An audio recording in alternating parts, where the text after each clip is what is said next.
não sou eu só, porque eu fui o primeiro a parecer, mostrando que a culpa grave gera impeachment com base na lei de improbidade administrativa, que diz o seguinte: ação ou omissão é crime de improbidade administrativa. Por outro lado, o Superior Tribunal de Justiça, que em matéria de legalidade, a lei de improbidade administrativa tinha que ser examinada pelo STJ, em 2 processos, evidentemente em nível de Estado e município, entendeu que mesmo sem benefício pessoal nenhum do Poder Executivo, do governador ou prefeito, se houve uma lesão aos cofres públicos, por omissão, imperícia, negligência, isto constitui crime de improbidade administrativa. E foram condenados, em 2 casos, pelo Superior Tribunal de Justiça. Ora, quando a Constituição fala, no artigo 85, que atos contra a probidade administrativa justificam o impeachment, e nós temos 8 anos de um assalto monumental à Petrobras, são bilhões e bilhões de reais que durante 8 anos ninguém na direção percebeu que a companhia estava sendo assaltada, apesar das contas, todas as companhias de petróleo dando lucros e a nossa companhia perdendo substância. É evidente que pelo menos omissão ou imperícia na administração, ou imprudência na administração, ou negligência da administração, que são os quase 4 casos de culpa, evidentemente houve. Tanto é verdade que ela, a presidente Dilma, e eu não estou dizendo que ela seja desonesta, eu estou dizendo apenas que ela foi omissa, quando soube dos que estava comprometido na compra por mais de R$1 bilhão, 700 e poucos na última prestação de dólar, de milhões de dólares, ela disse: eu não teria feito o negócio. Olha, quem vai fazer um negócio de milhões e milhões de dólares, de centenas de milhões de dólares, Joyce, e não percebe todos os pormenores que lá estão, e só vem depois se arrepender, dizendo: se eu soubesse, ela teria a obrigação de saber, de se aprofundar. Então eu disse, eu não estou dizendo que ela é desonesta, estou dizendo que a culpa grave, omissão, imperícia, negligência e imprudência, nesse caso houve. O que justificaria. E o fato dela ter mantido a diretoria do governo passado para este, presidente Graça Foster, ela inclusive está sendo acionada nos Estados Unidos, estava numa diretoria no tempo que ela era presidente do Conselho de Administração. Ela estava na presidência quando ela foi presidente da República e continuou no 2º mandato, a meu ver, do ponto de vista jurídico, não há qualquer dúvida. Não há. E olha, Bernardo Cabral quem é? Foi o relator da Constituição que rege hoje os destinos do Brasil.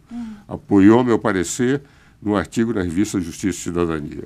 Adilson Dalari, um dos maiores administrativistas do Brasil, deu um parecer para o Instituto dos Advogados de São Paulo, que assumiu esta posição na mesma linha. Sérgio Ferraz, que foi outro administrativo, presidente do Instituto Brasileiro, Instituto dos Advogados Brasileiros, deu um parecer no mesmo sentido.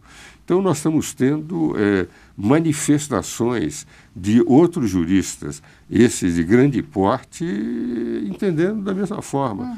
Houve, e eu levei o assunto para ser discutido no Conselho Superior de Direito da Fé e Comércio, que eu presido. Lá eu tenho ex-ministros do Supremo, ex-senadores da República, professores de diversos, são 50 juristas de grande expressão. E quando se discutiu, por exemplo, Ivete Senise Ferreira, que é presidente hoje em exercício da Ordem dos Advogados do Brasil, em São Paulo, foi a primeira mulher a dirigir a Faculdade de Direito do Largo de São Francisco. Ela disse que está caracterizadíssimo. O Conselho Superior de Direito, por maioria, mas uma grande maioria, entendeu que, efetivamente, argumentos jurídicos existem. Agora, o impeachment é um fato político. Né? Agora, no presidencialismo, você precisa, Joyce, ter 2/3 do Congresso para, em juízo de admissibilidade, a Câmara dos Deputados permitir que ele seja julgado pelo Senado. E no Senado precisa também de 2/3 dos senadores. Leitura inversa. Ela precisa de só 1/3 mais 1. E agora? Para se manter. Para se manter. O Collor só não se manteve porque ele não soube trabalhar o Congresso. Porque 1/3 qualquer deputado tem. Qualquer presidente tem. é um mínimo de apoio. Um presidente que foi eleito, é só trabalhar, o Congresso tem 1/3. Só quando a situação se deteriora, como foi o caso do Collor, que os próprios aliados preferem partir para não prejudicar a sua carreira política para o lado do impeachment. No momento, 1/3 ela tem. De tal forma que eu digo, e tenho dito para os deputados que têm ido ao escritório, conversado, eu digo, eu pessoalmente acho que juridicamente tem todos os fatos, meu parecer é exclusivamente jurídico, não faço carga nenhuma contra a figura da presidente, mas só a análise dos fatos. Eu entendo que é preferível continuar se aprofundando e mostrando do que entrar com um processo de impeachment em que ela terá possibilidade de ter 1/3. E se tiver 1/3, apesar de ter menos do que aqueles que estão acusando, poderá aparecer como vitoriosa quando, neste momento, ela é a grande responsável pela crise que o Brasil está passando. Crise econômica, crise política, crise de valores. Estamos com inflação, com o comércio internacional deteriorado, sem condições de competitividade nenhuma, prisioneira dos bolivarianos. O Brasil não fecha acordos com nenhum país importante, como o México, como a Colômbia e o Peru, que fecham com a União Europeia e os Estados Unidos. Nós estamos prisioneiros do Mercosul, onde a Argentina, com os mesmos problemas, impede os nossos acordos. Quer dizer, uma inflação crescendo muito acima da meta da inflação, com um desemprego crescente e com um ajuste fiscal, com um homem praticamente lutando sozinho, porque ele não tem a respeitabilidade para o partido que gostaria de todas as concessões. E ele sabe que sem um ajuste fiscal nós não teremos condições de recuperar, digamos, a imagem econômica que o Brasil teve, pelo menos no tempo do presidente Fernando Henrique, ou teve no período áureo da chamado milagre brasileiro. Então, na verdade, tudo está errado no governo da Dilma. Ela fez todos os erros possíveis em matéria econômica. Uma das cátedras minhas era de direito econômico, por isso que eu falo muito de economia. Quando a gente olha a situação nós que a gente está vendo... uma vendo, situação desesperadora. Desesperadora, né? Nós compararmos essa história da República de 89, 1880 até agora, eu acho que dificilmente vai se encontrar alguém tão fracassado em matéria econômica, tão fracassado na direção do país como o presidente Dilma. Quer dizer, do ponto de vista até mesmo administrativo, em especial administrativo, Dilma é pior que Collor. Mas muito mais. O Collor abriu o mercado brasileiro, ela fechou. Quer dizer, nós tivemos um cidadão que deu aquele impulso com todos os erros que fez. E ela fechou todo aquele impulso. O Brasil, 7ª economia do mundo, formando o BRICS, respeitado no mundo inteiro, vendendo automóveis para 19 países, agora só vendemos para a Argentina que não paga. Entende? O que nós estamos vendo é que um abriu, outro fechou. Nós não temos os nossos aviões da aeronáutica, metade da frota está no chão porque não tem peça.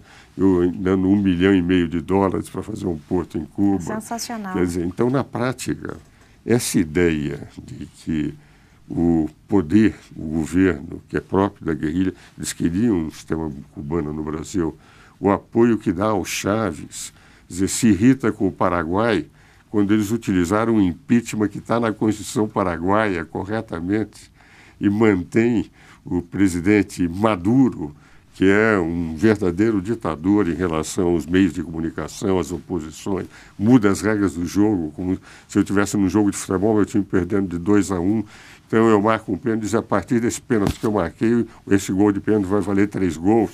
Então, assim, na prática, e ele dá apoio a esses governos. O que vale dizer, ela tem a convicção, entende, de que, efetivamente, o modelo que ela pretendeu, bolivariano, para o Brasil, era o melhor. Fracassou. Agora ela está sendo levada, porque o Brasil tem anticorpos democráticos muito melhores que Venezuela, Argentina, Bolívia, Equador, e por essa razão ela não teve outra alternativa. E o Levi, que é um cidadão que entende de mercado, coisa que ela efetivamente não entendia nos 4 anos do primeiro mandato. Nunca houve 32 filosofias políticas. Nós temos 32 partidos. Eles são 32 conglomerados. Então, quando você diz que precisamos puxar a orelha da oposição, nós também não temos partidos que representam a vontade popular, ideologias. Qualquer país europeu, eles têm de 5 a 7 partidos, alguns 2 ou 3, porque é isso que representa as diversas tendências ideológicas e filosóficas. No Brasil, o que nós temos são conglomerados e pessoas que têm mandatos pessoais. Nós o que estamos pretendendo na nossa comissão é levar uma série de projetos para mostrar que temos que criar uma mentalidade de representação do povo, e não o deputado ser representante dele mesmo, pede os votos 3 meses antes das eleições, pois ele é dono do mandato, faz o que bem entende. Então, para puxar as orelhas da oposição e dos outros, nós também temos que começar a pensar numa reforma política. Agora, esse próximo dia 27 pode ser perigoso para Dilma, professor? Eu acho que pode. Pelo seguinte, porque é evidente, mesmo que representam poucas pessoas do ponto de vista de um país de 200 milhões de habitantes, aquilo vai cercar o Congresso Nacional. Aquilo vai ser uma pressão vindo de todos os estados. E quem foi para lá não é para ficar 2 horas. Quem vem de todas as partes do Brasil é para ficar pressionando o Congresso Nacional. Por outro lado, existem muitos deputados, muitos senadores, que são favoráveis ao impeachment. Por exemplo, o Partido Solidariedade, eles já declararam que querem abrir o impeachment. Os outros partidos é que estão segurando. Então, a impressão que eu tenho é que vai ser um fato novo, semelhante ao 15 de março, que provocou um primeiro estremecimento grande na popularidade da presidente.